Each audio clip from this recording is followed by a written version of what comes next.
Welcome back to Remember the Future in 5. I'm John. And I'm Sam. Last time we talked about our noble cause, freedom as a duty. The fire went out, but embers are still there.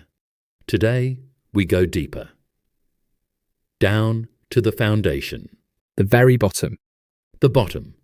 But to warn you, this is almost too simple. Please stay with us.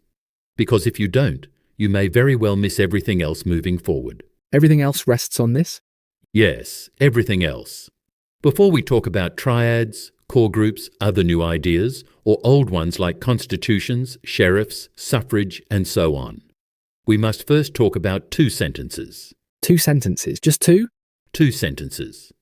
The truth is, every civic movement or cause that ever failed, and there have been many, failed when 2 sentences got skipped, going straight to the mechanics, strategy, or structure, and they collapsed. You won't keep a free society with strategy and structure alone. You must ground it way deeper than any constitution or human law. You must rely on divine law. That's endowed by our Creator.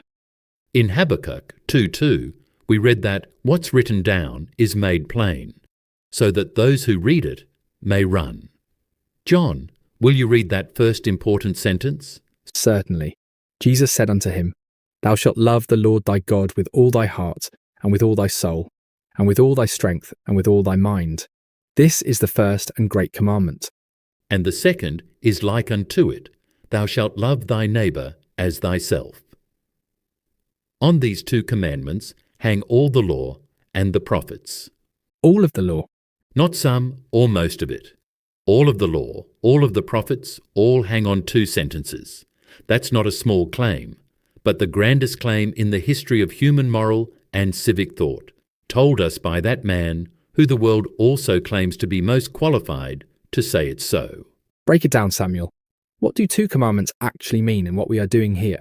The first one means to love your Creator with your entire being, all your heart, soul, strength, and mind. John, what does that require of a person? Everything.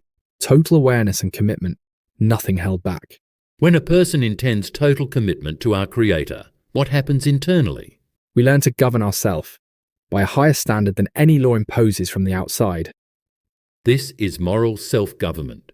Internal discipline makes external freedom possible, starting with loving your Creator, or nature's God. In our day, the founding generation called this liberty of conscience. We won't form free society without a people governing ourselves from the inside. Laws can restrain behaviour, but they won't produce virtue. Only moral self-government produces virtue. Virtue is the prerequisite of liberty. Always has been. Always will be. Then the second commandment. Love your neighbour as yourself. John, what does that imply? That our neighbour matters as much as we do. Exactly. It all flows from this one phrase, as yourself. Every right assumes your neighbour has the same right. With every duty or authority we apply, our neighbour has that same legal relation that we do. That's not just a moral principle, it's a root idea of constitutional republican government. Equity, justice, equal protection of rights, powers and duties, equally by rule of law. So you're saying the whole civic framework comes from these 2 sentences? We're saying that the whole moral self-government framework of Western civilization hinges on these 2 sentences. It's critical we understand that when people forget them, not totally abandon them necessarily, just forget them in practice, the civic structure that rested on them collapses. As we remember the past, that is what actually happened. Exactly what happened. Gradually, over generations. Internal discipline eroded, neighbourly accountability eroded, then civic structure depending on them eroded with them. That's what has been broken in our society. We must fix this, or finally society collapses. Like is happening today. Say it plainly for our friends, dear Sam. Moral self-government comes before civil self-government, first as condition for the second. Internal before external. Always.